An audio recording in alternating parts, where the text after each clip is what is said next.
Halo semua, bagaimana kabar kalian? Langsung saja kita lanjutkan video alur cerita manhwa yang berjudul Tales Demon and God. Melanjutkan cerita sebelumnya, di mana Nili sedang membantu Dewi Yuan melawan Kong Yan, yang sedang masuk ke dalam ranah jiwa Dewi Yuan. Terlihat Dewi Yuan dan Nili mengeluarkan serangan secara bersama-sama. Kong Yan pun membelah diri menjadi 3 bagian. Dia berkata, jangan harap Nili bisa menghentikannya. Ledakan pun terjadi. Kong Yan berhasil lolos. Dia terbang melewati Nili, kemudian mengarah ke Dewi Yuan, dan masuk ke dalam ranah jiwa Dewi Yuan. Karena hal itu, Nili tidak bisa membantu Dewi Yuan dalam menghadapinya. Dengan begini, hanya mereka berdua yang bisa bertarung dalam ranah jiwa Dewi Yuan. Nili melihat aura yang menginvasi tubuh Dewi Yuan meningkat drastis, dan jiwanya semakin melemah. Beberapa saat, jiwa Dewi Yuan mulai menghilang. Nili terus memperhatikan perubahan Dewi Yuan. Jauh di dalam diri Dewi Yuan, dia merasakan kenangan masa lalunya, di mana Dewi Yuan mengingat ketika dia masih kecil, bermain bersama kedua orang tuanya, hingga dia tumbuh dewasa. Dewi Yuan merasa ingatan manusia yang dulunya pudar, tiba-tiba datang kembali. Roh Kong Yan berkata, kalau emosi manusia benar-benar tidak berguna. Cepat atau lambat, seluruh jiwa Dewi Yuan akan ditelan oleh Kong Yan. Dan apa gunanya sekarang Dewi Yuan mengingat semua kenangan ini? Nili sangat mengkhawatirkan Dewi Yuan yang terus meredup. Tinggal sedikit lagi, Kong Yan bisa hidup kembali. Kong Yan melihat sesuatu di dalam jiwa Dewi Yuan. Ternyata itu adalah nyala api. Kong Yan terus memperhatikan nyala api tersebut. Tiba-tiba, nyala api itu menjadi sangat besar dan membakar Kong Yan. Kong Yan terus berteriak, nyala api itu pun terus membesar. Nili yang melihat jiwa Dewi Yuan pun terkejut, karena Dewi Yuan memancarkan api yang sangat panas. Berpindah keluar jiwa Dewi Yuan, Nili masih kebingungan. Dia terus memperhatikan Dewi Yuan. Tiba-tiba, Dewi Yuan tersadar. Dia melihat Nili menyentuh tubuhnya. Nili bergumam, apakah yang saat ini masihlah Dewi Yuan? Dewi Yuan pun menyuruh Nili melepaskan tangannya yang menempel pada dada Dewi Yuan. Seketika Nili melepaskannya.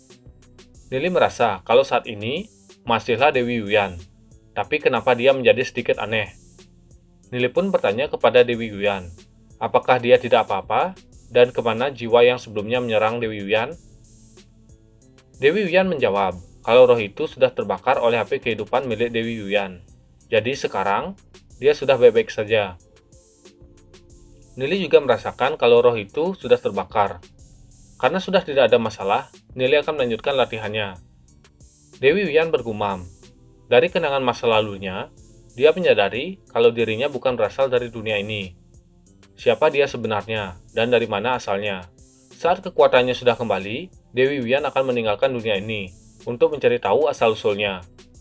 Jika di dunia ini ada yang perlu dikhawatirkan, kemungkinan yang Dewi Yuan khawatirkan adalah Nili. Kira-kira, sejauh mana Nili akan berkembang? Setelah 3 hari bermeditasi, Nili perlahan-lahan masuk ke kondisi mental anatta. Dan di saat yang sama, menara api hitam lantai ke-7 terjadi sesuatu. Terlihat Raja Iblis sedang bermeditasi. Di dalam ranah jiwanya muncul takdir jiwa. Raja Iblis mulai berteriak. Dia akhirnya berada di pintu alam Heavenly Pit. Api hitam memasuki tubuh Raja Iblis, yang membuat perutnya mengembung. Beberapa saat, perutnya kembali mengempes. Dia tersenyum. 10 hari berlalu. Di dalam menara api hitam, satu persatu peserta ujian sudah lulus. Mereka mulai dipindahkan. Begitu juga dengan Nili. Dia juga dipindahkan. Nili berkata kalau ujiannya sudah selesai. Dia bertanya, di mana dia berada saat ini. Terlihat Xion dan teman-temannya juga berhasil lulus ujian. Changming, Raja Iblis, dan yang lainnya juga lulus ujian. Nili dan teman-temannya saling menyapa. Nili berkata, sepertinya mereka semua lulus ujian. Seorang memanggil Nili dan Ning-er. Nili menoleh, ternyata itu adalah Xiaoyu. Xiaoyu pun menyapa Nili dan Ning-er. Ning-er bertanya, kenapa Xiaoyu berada di sini? Nili berkata, padahal Xiaoyu tidak ikut seleksi. Xiaoyu berkata, kalau dia akan menjelaskannya nanti. Changming, Wu Ye, dan Hua Huo terlihat terkejut. Begitu juga dengan Nili dan Raja Iblis. Nili bergumam, mereka tidak menyangka kalau alam Nether memiliki banyak ahli. Setiap dari mereka setidaknya pasti sudah berada di alam Heavenly Pit. Itu berarti salah satu dari mereka adalah penguasa alam nether. Raja Iblis bergumam.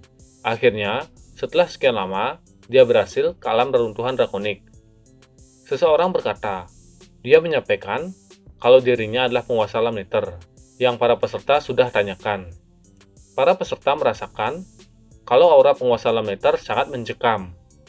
Nili akhirnya mengetahui penguasa alam nether. Dewi Wuyan tidak menyangka, selain penguasa alam nether, masih ada banyak ahli di alam nether. Semuanya sudah mencapai peringkat dewa spiritual. Ninger menanyakan apakah Xiaoyu memiliki hubungan dengan para ahli. Xiaoyu menjelaskan kalau penguasa alam nether adalah ayah angkatnya. Beliau sudah memperlakukan Xiaoyu seperti anak kandungnya. Nili berkata, pantas saja omongan Xiaoyu tidak tahu sopan santun. Rupanya dia adalah anak penguasa alam nether. Penguasa alam nether tertawa. Dia berkata, kalian semua para jenius yang terbaik, yang penguasa alam nether dan utusan lain pilih. Meskipun para peserta ini belum tahu soal masa depannya, mulai dari sini dan seterusnya, peserta yang lulus ujian akan memasuki dunia baru. Penguasa alam nether mengucapkan selamat datang kepada para peserta dari 9 lapis tanah kematian. Di lapisan ke-9, dia menjelaskan, alam yang mereka tinggali saat ini disebut dunia kecil. Dunia kecil ini merupakan bagian dari alam reruntuhan drakonik, dan peringkat legenda hanyalah awal dari jalan kultivasi. Di atas peringkat legenda ada peringkat Heavenly Pit, Heavenly Star, Heavenly Axis, Dao Dragon, Martial Ancestor, dan lain-lain. Ada banyak sakti ilahi dalam alam reruntuhan drakonik. Mereka merupakan sakti kuat yang memiliki sejarah panjang. Salah satu dari sakti ilahi ini dapat mengalahkan semua ahli dari dunia kecil dengan mudah. Mendengar hal itu, Xion hanya bengong. Penguasa alam nether berkata, dunia kecil masih dapat bertahan hingga sekarang karena sang pencipta merupakan seorang ahli yang maha kuasa. Orang luar tidak akan mampu memasuki dunia kecil. Jalan antara dunia kecil dan alam reruntuhan drakonik dibuka setiap 5 tahun. Hanya orang-orang yang berasal dari dunia kecil yang bisa keluar atau masuk menggunakan jalan itu. Nili bergumam, dia bisa masuk ke alam reruntuhan drakonik di kehidupan sebelumnya secara paksa menggunakan jalan itu.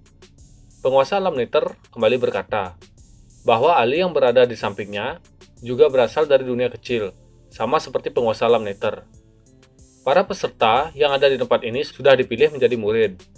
Jika para peserta ini setuju menjadi murid mereka, para peserta akan membuat kontrak jiwa.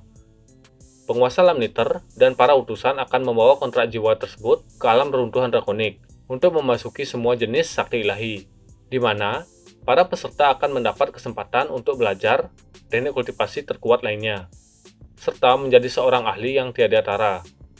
Nili berkata kepada teman-temannya, sepertinya para peserta ujian di sini bukan untuk menjadi murid penguasa alam nether, melainkan seleksi untuk masuk ke sakti ilahi di alam reruntuhan drakonik.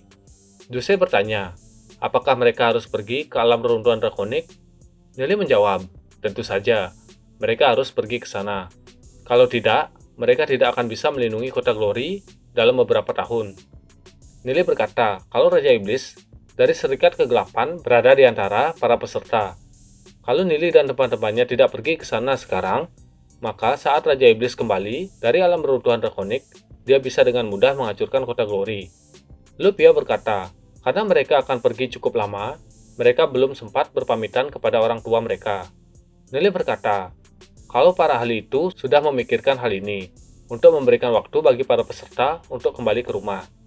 Penguasa alam nether berkata, sebelum berangkat ke alam reruntuhan drakonik, beliau akan memberikan waktu untuk menghabiskan waktunya bersama keluarga, dan penguasa alam nether akan membantu semampunya untuk menyelesaikan tugas yang belum diselesaikan di dunia kecil oleh para peserta yang lulus. Changming bertanya, siapakah yang akan menjadi guru mereka? Apakah para peserta dapat memilih guru mereka sendiri? Penguasa alam nether menjawab, dia dan para utusan sudah memilih murid mereka masing-masing. Kalau para peserta tidak setuju, mereka boleh angkat kaki. Duse berkata, karena mereka sudah dipilih, kemungkinan mereka bakalan terpisah mulai sekarang. Suasana menjadi tegang. Penguasa alam nether berkata, setelah para peserta memberi hormat kepada guru mereka, para guru akan memberitahu rincian dari alam reruntuhan drakonik. Tapi sebelum itu, para peserta harus ingat, apapun sakti yang dimasuki, para peserta tidak boleh lupa kalau mereka berasal dari dunia kecil. Jangan lupa akan rasa kemanusiaan, dan jangan pernah mengkhianati sakti dan guru mereka, atau para peserta yang berkhianat akan dibunuh oleh para guru mereka. Mereka semua mengangguk. Ling Yun meminta penguasa Lamneter untuk memulai memilih murid. Ling Yun pun pertama memilih. Dia memilih Xiun, Ning-er, dan Xiao Shui. Nili yang melihat hal itu bergumam. Wanita itu kelihatannya lebih ramah daripada yang lainnya. Karena itu, Nili bisa tenang. Para peserta sudah mulai membuat kontrak jiwa. Nili bertanya, siapa yang akan menjadi gurunya? Bagaimana kelanjutan ceritanya? Jadi kita akan lanjutkan pada video selanjutnya.